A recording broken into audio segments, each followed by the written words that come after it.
When God comes and calls me to his kingdom, I'll take all you sons of bitches when I go. You are now going off with the Going Off podcast with RC and Muse. Muse, how you doing? Feeling fresh for 2022. You suckers. Suckers! We're going to start with Scott Hiphop and the infinitely more cleverly titled Grim City 2000. Because who doesn't remember Sim City 2000, right? Oh yeah. Remember, like, before The Sims? Was that what he was going for? There was Sim City. Oh yeah, definitely. Yeah. I mean, like, I remember those games, and you know what's weird? I never, like, my brain didn't connect that they were made by the same company because they're just so different. Yeah. With, like, what they were doing, you know, one is, like, just about, like, specific, you know, people in the homes, and one was the one that I remember playing a lot more, the Sim City, where it was like, yeah, you have to create a city, and every now and then, like a huge ant or like a UFO will come by and destroy things or something like that. But I also remember Roller Coaster Tycoon. That was a pretty fun one. Did you ever play Herbs Sims in the City? Oh no, with the Will.i.am Black Eyed Peas. Abruga Baba in Ha. Abruga Baba in, or whatever the heck it was. I fucking had that shit for PlayStation 2. I admittedly played the fuck out of Herbs. It's not good, but it was oddly fun. What was the difference with Herbs? Is, like, finally black people or something? Why would they call it Herbs? Like, what? That's the thing. It's not just, hey, you're at your house, like, you're going to parties, you know, you're a DJ. And the big get, I imagine, is that you have to impress and make friends with all 4 members of the Black Eyed Peas. Are you fucking kidding me? Yeah, you gotta meet up with Fergie, and Fergie thinks you're cool. And that's like, oh, well, yeah, Fergie thinks I'm cool, but what about Apple D App and Taboo? Yeah, I'm sure those were the shortest parts of the game. The easily impressed Taboo. Whoa, you want to talk to me? Yeah, sure, I'll approve your idea. You walk up and steal Apple's nose, and he's like, whoa! Anyway. And then they get the 5th chick that they kicked out early to be more famous. Oh, no! I don't mean to typecast you or anything here, but you tend to be a little more forgiving with the indie hip-hop folks. So I'm going to hand it over to you first and get your opinions on Scott Hiphop's offering, Grim City 2000. First of all, his voice, like, sounded like a dude, like, on the train or maybe, like, in his mom's, like, house or something like that, and he's trying not to, like, rap too loudly or sing too loudly. So that kept, like, affecting my ability to enjoy some of these songs. He's like, I put a nug into a thing and then I twist it. That does paint a pretty accurate picture, I think. Okay, you know how you can rap on the on beat or the slight off beat of something, right? Like, you know, the beat's like 1, 2, 3, 4, and you go like 2, 3. I drop a nug into a dozen, then I twist. That's how he was doing it, and it was like, but the way I was hearing it when it first happened, I thought it was I drop a nug into the butt and then I twist it. Like, that's what I thought, and it would have had just a little bit more swing to make me enjoy it a little bit more. But then when I heard how it fit, like, more stilted into the chorus, I was just like, oh man, this is taking away my enjoyability better, because now it sounds more like stilted and just on the one instead of, like, you know what I'm saying, slipping over it. But yeah, and then, you know, just some of the rhyming was good, but then it would just be like, it's a new chapter, I'm far from a novice, had a lot of preludes, seen a lot of obstacles. It was like, come on, man. But yeah, and then track like Cloud 50, where he actually only says Cloud 9, but I don't know where the Cloud 50 came from or whatever. Yeah, I was wondering that too. Not enough to, like, write it down or genuinely ask about it. But I was what's that mean? Yeah, no lyrics, by the way, available online. No. So again, always makes it a little bit more of a bitch to like keep up with what's happening. But you know what? This is how I used to do things anyway, right? Like this is how I used to just like listen to rap songs and be like before the lyric sites, you know. So we're taking it back. But yeah, but this song is like, oh man, this joint is more for the headphones. Yeah, it's more for the headphones. Is there absolutely no knock happening, you know? And the beat work is just a little. It's like, this is for the headphones, and it's like, there's nothing filling up the space, bro. Like, what is happening here? Vibe, I kind of enjoyed a little bit more. I thought the hook was at least okay, like with the weird lyrics about him like taking drugs and being like, I saw the grid, I took some shrooms and I saw the grid that made reality, and you were me, and we were free, and oh yeah, where he was like, once upon a time, I was getting high, romanticized suicide, but I made it out alive on the other side. And like, you know, I thought it was at least like a, you know, trippy sort of weird, like little bit of something, you know what I mean? Gone was cool. It had that Hammond organ in it. That was pretty tight. It actually brought a lot of production quality there. And I actually kind of like the hook where he's like, I'm gone, ba-da-da, and I'm on what I'm on, ba-da-da. Like, I kind of thought that was a little cool. Bruce X Wayne. Oh yeah, I'm searching for the product like watching over Gotham. It was okay. I like the little electric guitar on the hook, but all of these like things that are like sound like cool parts just feel slightly weirdly too muted, where it's just like they're just like afraid of making too much noise, including his vocals. Man, you know what's funny? I'm gonna leave a lot of my impressions and opinions to when you're finished, but I did just want to interject with that one thing.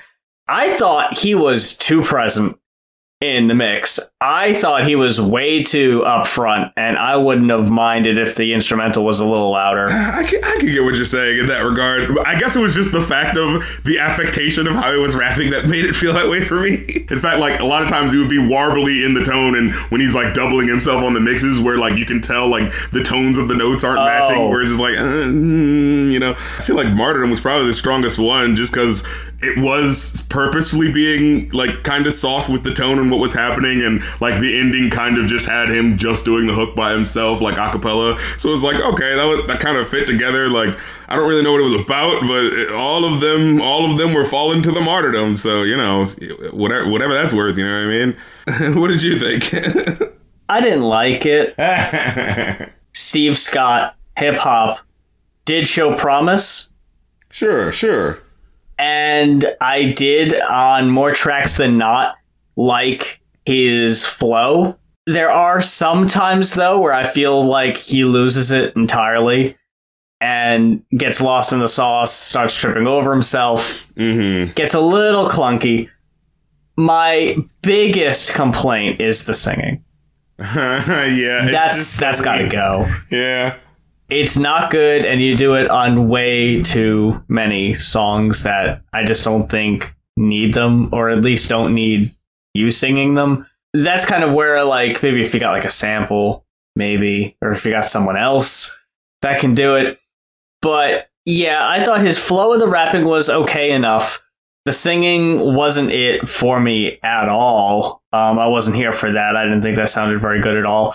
I wasn't wowed by hardly any of the instrumentals. Cloud 50, in my opinion, being one of the worst cuts. Yes, it was the worst. Where I specifically wrote down, it's a substantial step down from the first track.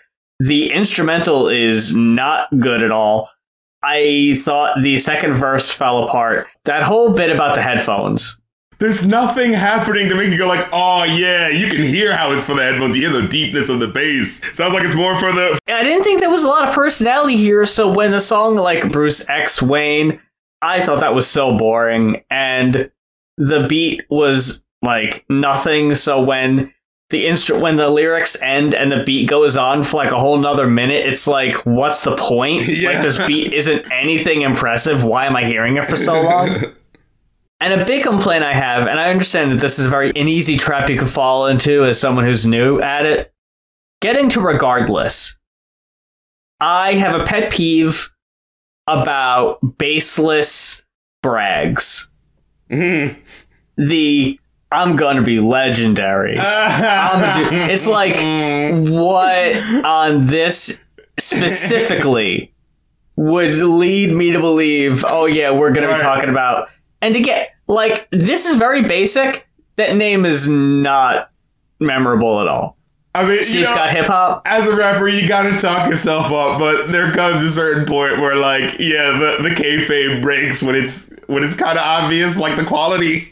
Like, as the opposite of what you had said earlier, Martyrdom I thought was one of the weaker ones. It got the weak singing on it again, and something I was just so put off by was the weird layered vocals, where like they didn't match up, and it just sounded kind of awkward, and I didn't know why he was doing it. I thought the strongest cuts were the first one, Conflicted, and even then, I'm not a fan of typical weed bars. Yeah, stoner guy rap, yeah, I put the nugget to... Although I did like... That's the first bar. I'm just like, oh man, really? Right out the gate with that, huh? You're gonna like this. But I at least like the one lyric where he says, you take a statement that I make and then you twist it. Maybe the feelings that I have made it sound different. Like, I kind of like that sort of... That was a decent hook, yeah, sort of a lyric right there. But the rest of the song didn't really follow that sort of, like, you know, thinking of where it was going, you know what I mean? I also wrote down that there's a part, I think, at the end of the first verse where it just sounds like he runs out of breath. Yeah, it does. Like, there's a big stretch where, like, he's going and going and going, and then it just ends on this, like, whimper, and it's like, oh, man, you could have done a couple different takes. I wouldn't have faulted you on that. Yeah, that's how it honestly feels with some of this. It felt like some of this just needed another take, you know? Like, yeah. To just be presentable enough, you know? Yeah, I wasn't wowed by it, but like I said, there is some promise tucked in there somewhere. If you brush off the singing and amp the production up a bit, but I walked away with a 2. I actually gave it a 1.5. Nice guy rap critic, not so nice as one would have perceived.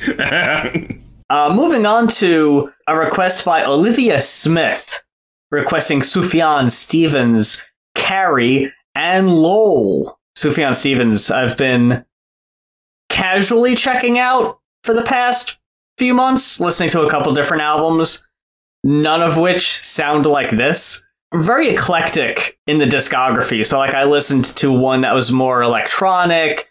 I listened to a couple of his earlier ones that were more folky, kind of indie, but not this bare bones. What's fascinating to me is that when I looked it up and, you know, was listening to the first song, and then I scrolled down a little bit and I saw that Death with Dignity was used for the trailer of Life is Strange's spinoff, The Awesome Adventures of Captain Spirit. And I was like, this exactly sounds like that music. Wow. That, you know, the Life is Strange, an indie video game, so we gotta get a guy on the guitar plucking and my soul, American girls, the things that you do. You know? That's such a weird application for anything off this extremely personal album. Yeah, right. The pull quote here from Genius: the album sees him explore the fallout from the 2012 death of his mother, Carrie,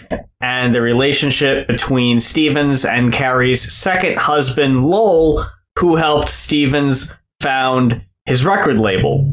Sufjan dealing with, venting the complicated emotions that he's feeling following his mother's passing. I'm just going to cut to the chase. I really dug this. There are some real standouts on here. No real duds to speak of. I guess, if nothing else, I really like Sufjan's delivery, but it gets tiresome. Yeah, right. It gets a little doldrummy, you know. I could see someone like not enjoying it if you're not like hooked into the emotional journey of what's happening. But I will say, I was so into the new age Simon and Garfunkel feel that this album gave me that like I was riding with it. You know what I mean? So it's like, yeah. Yeah, I wish it would have been a little bit more. There would have been a little bit more variety in the delivery. Give us a Cecilia, you know, like wake us up. Yeah. because by the end of the album, I was kind of checking out, unfortunately. But I think a vast majority of this album is extremely strong, and I've got so many fives in a row, like it's absurd. But what were your takeaways from this one? Basically the discussion that we had just had, actually, where it was just like, I think it's a very awesome, like, strong emotional project, and actually I did really enjoy, like, some of the variation that you do get in here. I mean, not variation in terms of like, yeah, this is a really fast track and then a slow track, but like they're mostly pretty adagio and like for the most part. But you know, I do enjoy the how do you say, like, the musical palette and how it would be like, it would feel like it's just this weird, like, open, cavernous sort of Kate Bush feeling thing, but then there'd be just like a little bit of country plucking guitar in there, and then there'd be like layered over some like synth bleeps and bloops that actually really work together in the strangest way, and you're just like, what the fuck? Yeah. Yo, wait a minute. Where are we going here? You know? Mm-hmm. So yeah, I gotta give it that. But yeah, and I like this sort of, you know, cold, almost ghost-like voice with how he sings. Like I said, very Simon and Garfunkel, but just one of them, you know, just the higher harmonizing one. This was definitely a lyric-led experience for me, because a lot of the instrumentals are very sparse. Looking through here, songs like Eugene and 4th of July stand out especially. And for those to be, you know, fucking back to back, butting up against each other, the mix of whether or not this song is going to be straightforward, very direct to the point, I'm going to tell you about personal experiences, or the extremely colorful religious, right, the metaphorical. Yeah, I really dug into that. Yeah, where it's just like, ooh, okay, wait a minute, he's being an artist right now. He takes you down two very different avenues, like on the track right before Eugene, Drawn to the Blood, with the blood on my sleeve, Delilah, avenge my grief, how God of Elijah, how God of Elijah. Like, what the, oh my, and just the delivery on these two is so, it sounds like a given, but the word that came to mind was intentional, which I guess every delivery would be intentional. I don't know what the fuck that means. Accidentally saying this part. Yeah, but I guess just like how, like, you could tell the place it's coming from, I guess is what I'm trying to say. And on Eugene, this was up to this point on the album the most lyrically direct, because a lot of them up to this point were using metaphors, oftentimes the religious ones. This one, though, really stuck with me. Light struck from the lemon tree. What if I'd never seen hysterical light from Eugene?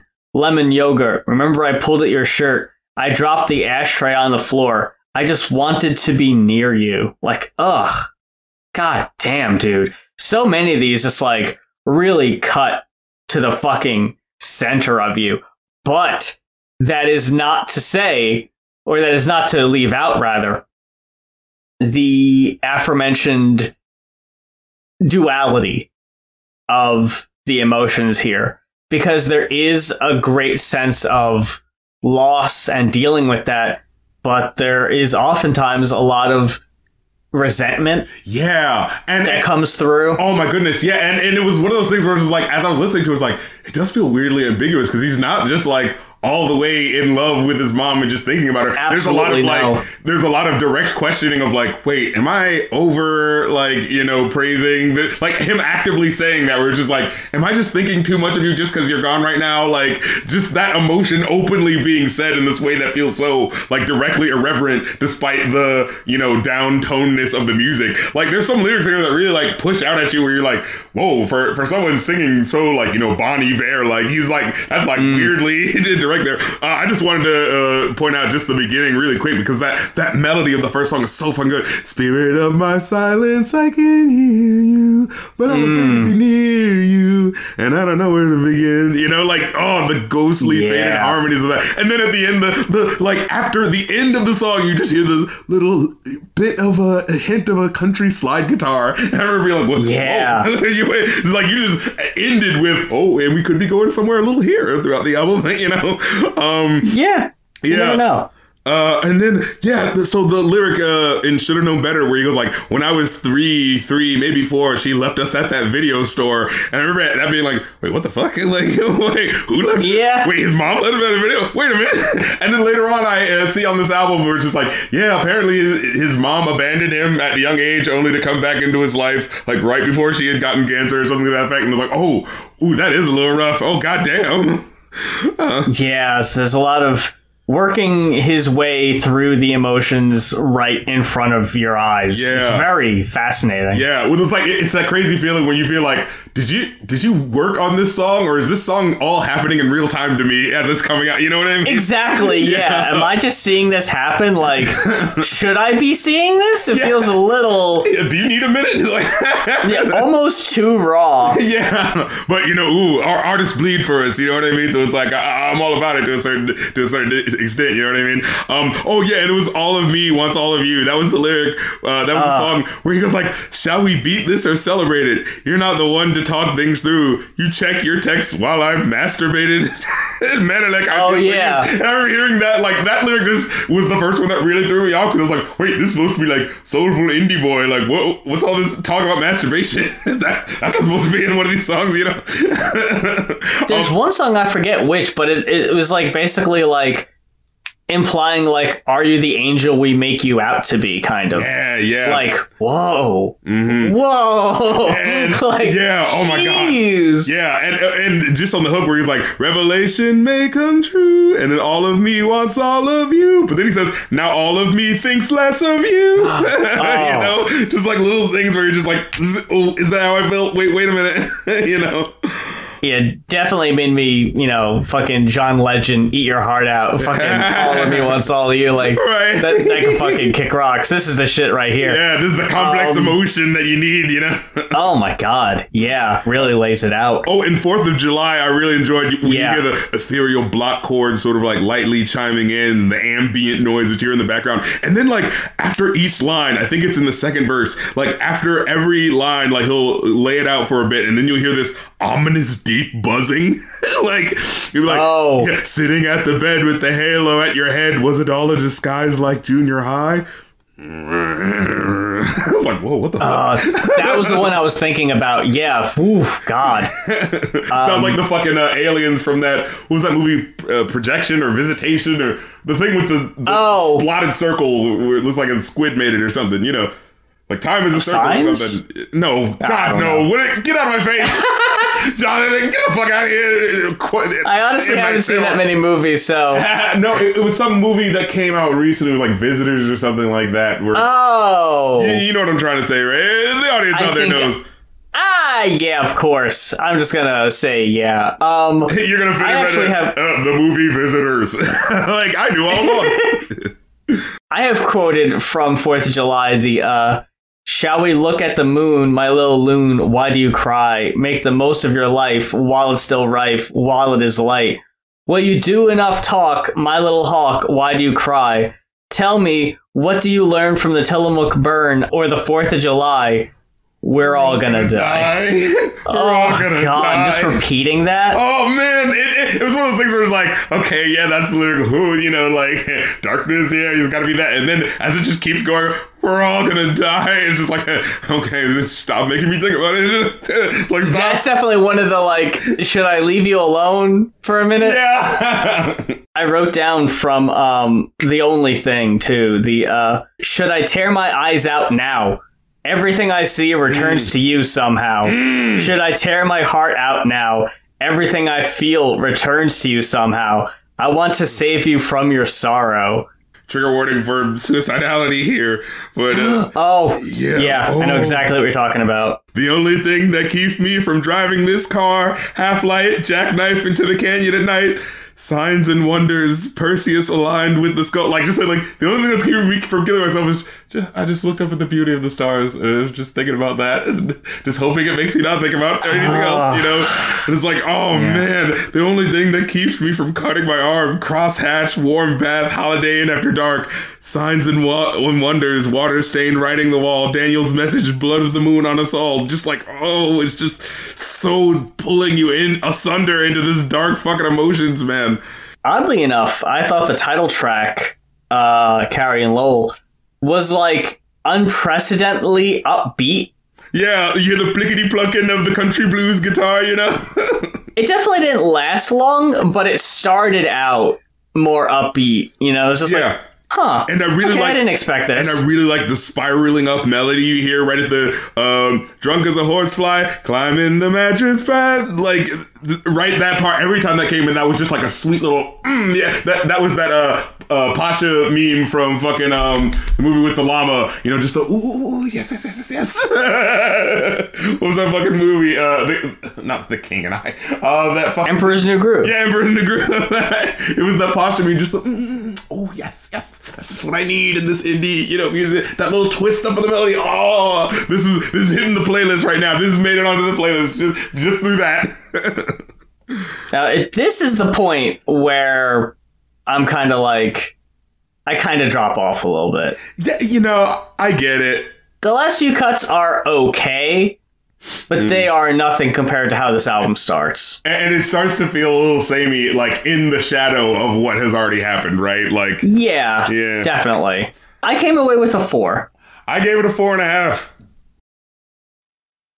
Hey Off-Goers, Muse here. I just wanted to let y'all know before we got into the Daughters review that after we reviewed the album, we were made aware of some pretty horrifying accusations against the frontman of Daughters. I just want to let y'all know that we were not aware of the accusations beforehand, and if we were, we would have addressed it. But going forward, I will be doing the research into the albums that we are requested, so we don't have an awkward situation like this again going forward. You won't get what you want by Daughters. Good requested Lord. By Wrist of Kings. Wrist of Kings coming through yet again. RC. Stop. Dude, you know I have to. Look. Before I say anything about this, I got to hear what you gotta say. You know, I actually had a pretty good time with this record. I had a solid enough time with this record.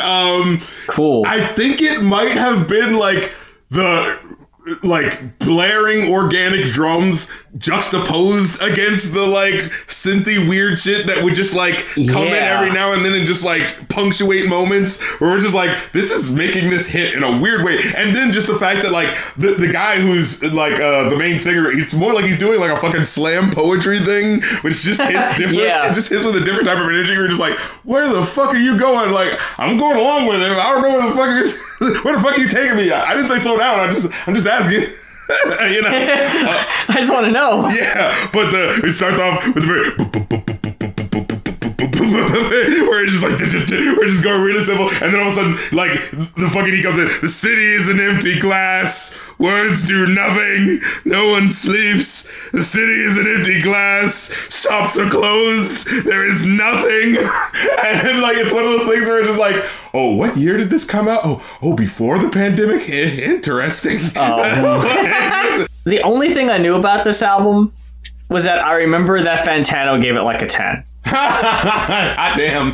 And there's so few albums that he gives perfect 10s to. Right. So it's stuck in my brain. Also, what didn't help or what didn't hurt me remembering that specifically was this fucking cover. Yeah, the paint, the brush of the paint with the little spackling on the bottom to represent that face. Yeah. It's just this creepy thumbprint. It's like a fingerprint of a face almost and it's so well, if I didn't know what I was getting myself into, the cover definitely does let you know what kind of time you're in for, I think. Just the album title, You Won't Get What You Want. Like, oh shit.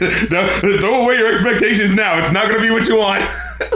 This is not the feel-good experience you were hoping for. This is not the mood bringer upper from the Sufjan Stevens album that you were hoping for. Oh, man. This is even more dour. Plunging you into the depths. But faster now. Dragging you even deeper. Yeah, for real. Slow down. And really, there's only like one track on the album that even gives you a fucking rest. Like, for the most part, this album is full speed ahead. Oh my god. Just the way the first track ends. And it's like, you know, it ends a little like a bit more dour and ending. And then track 2 is just... It's like, ah! Like every time I heard it, it scared me a little bit. I was like, ah! This album will just like it really is like calm before the storm so many times throughout this album, where it just kind of like, especially like the first track where it just like, it starts with that really simple beat. It's like a little thumping, almost like a heartbeat kind of. Yeah. And just like this random like either like snare or just like pa. And it's just gonna, you know, it's like every time it happens, you're like, and then it all just goes silent. And then just explodes again. It's like, oh my god. Like, every time you think it's over, when you think it's gonna chill out, it doesn't. It only gets more in your face and wild. Chugging craggy synths on long road, no turns. Orphan, no parents, you know? And then just the weird fragmentation that kind of give me a bit of Skinny Puppy vibes. But I honestly, you know, I feel like I enjoy this a lot more. Possibly just because I'm not in the, like, time of when that came out. Probably is, like, I feel like that kind of just, like, affects it, you know, a certain way, too. Because, right, that shit was, like, 1990. So, you know, there's that sort of, like, you know, disconnecting from... What are you talking about? The moment. The Skinny Puppy album that we reviewed. Oh, right. Yeah. But I kind of got that feel a little bit where he just goes like, please your heart to, please your heart to. Like, what are you saying? And then just it may please your heart to see some shackled wrists and throat naked as the day they were born. And it's like, whoa, what's happening? Would it? but you know, but it's calling back. Remember you were talking about, like, you know, the hatred that we all kind of like accept just in observe. Our world. And it's like, is it like, is this talking about the prison system and how, you know, we treat, like, you know, criminals, right? Like, it pleases us for them to be punished, you know what I mean? Like, yes, this is what's gonna make us happy, you know? And I think there's one lyric is like, you don't want it to happen to you though. Satan in the Way. This is what it was feeling. So Satan in the Way was the first one that felt like a song. The fucking imagery, top notch, top shelf stuff here. The first track where it was just like droning, I thought that worked for that first cut, but I was very relieved when the vocals switched up. Oh yeah, that it wasn't just repeating a phrase. Yeah, and it did actually switch up, and it came a little bit more lively for most of the rest of the album. It only gets like to a droning state only like a couple more songs later on. I didn't even point out, but there's a weird part in City Song where later on in the song, like as a verse is going, you're just gonna hear him in the background going, ah. Yeah, that was like, what is, like, are you okay? Like, what's happening to you? It's like, you're so less like, I'm trying to enjoy this, but I'm just trying to figure out, like, what's going on back there? It's like the assholes who produced for Korn, you know, they're like, no, keep it recording even though he's going crazy. Like, we gotta keep this. We're gonna make money off this shit. Flammable Man and The Lord's Song, these two criminally short songs. They're both like 2 minutes and change, but the Flammable Man goes so fucking hard, and it does this thing where like the drumming is going faster and faster, and then it just kind of starts to glitch. Yeah, like the glitch effect on that, and then you even hear it like it's like in the noise and the strings and everything just kind of sounds like a fucking fever dream. And it's going so fast for only like 2 minutes, and it just ends with this fucker yelling, "Is something burning here? Or is it me? Yeah. Is something burning? Or is it me?" Like, oh shit. It's a mood. The fucking last track, I don't want to skip ahead to it specifically, but just the fucking "Let me in." Oh Lord. Let me in. Oh Lord. Oh man, you won't get what you want, people. Oh man. Fucking chills on top of chills. God damn. Yeah. So much emotion, so much raw emotion in this. One of the songs that I actually like didn't like as much is "Less Sex." The one that was kind of like the chill down rest track. Right? Yeah. And it's like, I feel like I do want some sort of variation, but this one just didn't give it to me in the right way. It felt too much like from the soundtrack of the Queen of the Damned early 2000s type of movie. You know what I mean? You know what I'm saying? See, where it was just like, this feels a little too basic. And here I was thinking you would be like appreciative, because I didn't think you would really dig this. I thought it would be a bit too much, but it isn't. It isn't so much noise as it is albums we've talked about before, where it's just like, you really do got to be like, it's very niche, like, to enjoy. Like, this one uses the noise in a much more tasteful way, I think, that is as terrifying as this album can be, oddly accessible. I think the more we describe it is going to seem less and less likely, but you just got to hear it for yourself. And it's like I said, like, I feel like it also has a, like, you can say like, oh, only people who like noise rock. But, if we're to be reviewers and we're talking about like what most people should, would be interested in listening to, right? Like, there's that level of like, hey, I mean, yeah, some shit that is like this, it's just kind of not as accessible. But I honestly, like we were saying, like, I feel like this has this weirdly accessible point to it with how it pulls you in. Like, it shows you the emotionality that justifies the insanity of the musicality. You know what I'm saying? And so it's like, when you can feel why it's going to these weird places, that's what pulls you into it more. You know what I'm trying to say? And if you can get down and relate to the anger, which I think for the past couple of years most people probably would be able to, right, this could have the potential of being a very cathartic listen. Getting into Daughters, the electric guitars, the way the electric guitars on this album ring like these fucking warning sounds. Oh like my God. On a fucking house, the dissonant chords. It's like, oh my God, against the steady knock of the organic drums. It's just so fucking, oh man, it hits you. It fucking hits you. There are a few times where it just sounds like warning sirens for real. Like, yeah. There's a lot here to make you very anxious. Like I said before, yes, there's parts where the instrumental will just kind of loop and it just kind of puts you on edge. But yeah, then there's songs like Daughter, which I thought was so fucking dope, but it had the most interesting opening where it was just like these strings just starting way back in the mix. Like, it's so quiet, and compared to the rest of the album, it's just like it's got to be like the most quiet, toned down part on the whole album, and it's just like, what's going on back there? I thought The Reason They Hate Me was one of the most conventional, accessible tracks, I guess. Don't tell me how to do my job. Don't tell me how to do my job. The opening with the rotating sound of the melody and the chaotic sound of the guitars is like, I don't think it's the same exact melody from another track, but it has that same feeling of like sometimes it feels like it's just like a chop. Sometimes it feels like it's physically stabbing you. We just have like even like Satan in the Wait and Ocean Song, which are both like over 7 minutes long.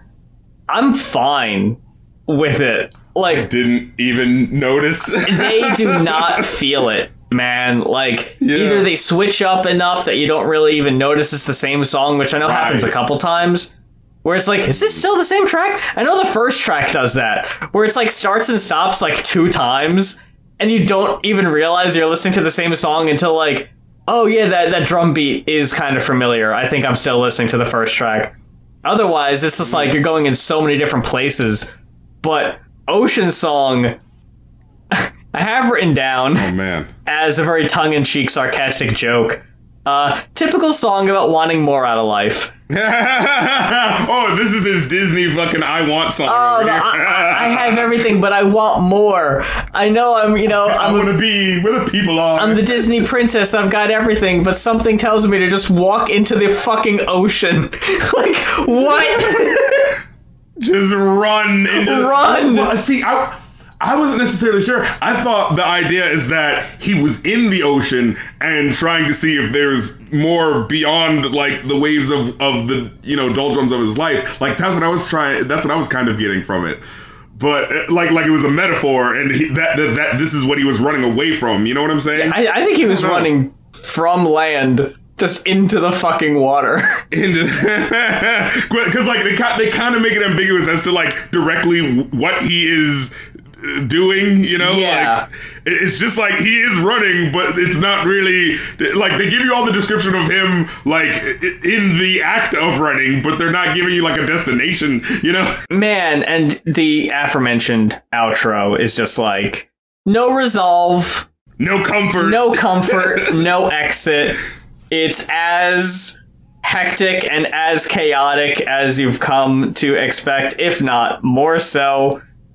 And just the extremely haunting, just let me in! Just like, oh my god. It's like, fucking no. You're just listening to it, just being like, the fuck? Do you hear yourself? God, no. I don't even think I need to say it, but I gave this a fucking resounding 5. I gave it a 4.5. Okay. Yeah. And, I mean, look. Like I said, there was that middle track or two that of course. I didn't enjoy as much. And like, I'm not gonna act like this ain't exactly going on the playlist normally. Oh sure. This is like, oh my god, I'm in this world and I get out. I just got out. That was crazy and insane. And I totally get the artistic merit behind that. I can't go back there, man. If you were listening on Spotify, I should have said this at the top. Under the little thumbnail for the show, a little place where you can click and give us a star rating. They could not have made this any easier. It is right the fuck there. You click it, it brings up a little menu where you could click how many out of 5 stars you would rate our show. And at this point, I couldn't imagine it would be anything less than a 5. Right. Look at us giving you this content. I mean, I'm just calling it like I sees it. It's so easy. It takes you no time at all. It would help us out a great deal. I'd greatly appreciate it. The 3 albums that were reviewed today were submitted by listeners, not unlike yourself. Oh, could I submit a request? Oh, surely no, they not wouldn't me. take me. Oh, no. Not a scrawny... No, absolutely not. So frail. I don't know what that would have to do with it at all. But they just take one look at me and turn me away. My tastes are whack. They're gonna say the album is mid. There's a chance. There's a chance. But hey, there's only one way to find out.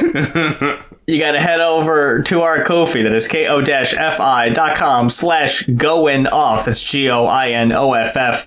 And you can request an album to be reviewed on a future episode of the show. Specifically, I want to shout out my Patreon because we've got a new goal in mind where we're trying to switch it over to just one-time monthly payments. And, because the way I was doing it before was like per creation. So, yeah, what I'm asking is that folks join the Patreon, the Patreon for Rap Critic for $2, and you can help me get to the goal. I'm already over a third of the way there, actually. I'm also giving lots of incentives, like for the $2 thing, you get to join the Patreon Discord. We're going to have movie and game nights. You get to see the exclusive episodes of my movie podcast. You know what I'm saying? You get to see Rap Critic episodes early. So it's like a whole bunch of shit that you get for the $2 thing. And then I have a $5 tier where we're having a bi-monthly Q&A session on Discord purely for the $5 patrons. And of course, I'm doing my Twitch streams over at twitch.tv/rapcritical, where I do my Billboard Top 100 streams. I'm actually in the middle of doing the 2021 year right now while I'm in the middle of working on my best of 2021 list, and I'm actually playing some of my in the list. I'm playing some of the the songs that didn't make the my list to be like hey, this is joints that are good but just not on the level of the joints that I'm gonna be picking, And we've been super active on the fan house. There was a stretch where we didn't know what we were doing with it and weren't posting any content to it, but those days are clearly behind us, because for the past few weeks now, I am very proud to say there has been video content, exclusive video content, let me make that clear, posted to Fan House every day for the past 2-3 weeks. There are 2 live reaction Kids Bop song videos posted every day. So it's completely unedited video of listening to the entire Kids Bop song in full. In most cases, first time hearing it, and just my raw, genuine reaction to the song. And the goal is to listen to every almost 900 Kids Bop songs to finally, definitively, once and for all, say what the 10 best and 10 worst are. So this is following me on that journey, and it is currently $3 a month to be subscribed to the Fan House, with a $10 discount if you subscribe for 3 months. But that was a price I set when I wasn't posting regular content. Now that I am posting regular content, I think it's worth more than that. So it's probably going to go back up to $5 at some point soon.